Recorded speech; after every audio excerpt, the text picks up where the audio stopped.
House season 8 లైవ్లో ప్రస్తుతం contestants అంతా నిద్రలేచి గార్డెన్ ఏరియాలో కూర్చుంటారు. టేస్టీ తేజ ఒకవైపు సన్నగా అవ్వడానికి ఎక్సర్సైజులు చేస్తూ ఉంటాడు. మరోవైపు యష్మి, విష్ణుప్రియ, నబీల్ వీళ్ళంతా కూర్చొని మాట్లాడుకుంటూ ఉంటే నిఖిల్ కూడా గార్డెన్ ఏరియాలోకి వచ్చి ఒక చైర్లో కూర్చుంటాడు. నిఖిల్ పక్కనే పృథ్వీ కూడా వచ్చి కూర్చొని నిఖిల్తో మాట్లాడుతూ ఉంటే నిఖిల్ మాత్రం చాలా డల్గా ఏదో పోగొట్టుకున్నట్టు ఆలోచిస్తూ బాధపడుతూ ఉంటాడు.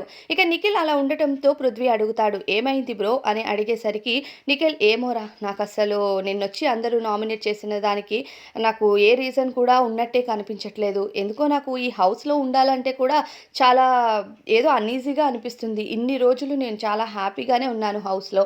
కానీ ఇప్పుడు నాకు ఎప్పుడు హౌస్ నుంచి బయటికి వెళ్తానా, బయట ఏం జరుగుతుందో తెలుసుకుంటానా అనే ఆరాటంగానే ఉంది.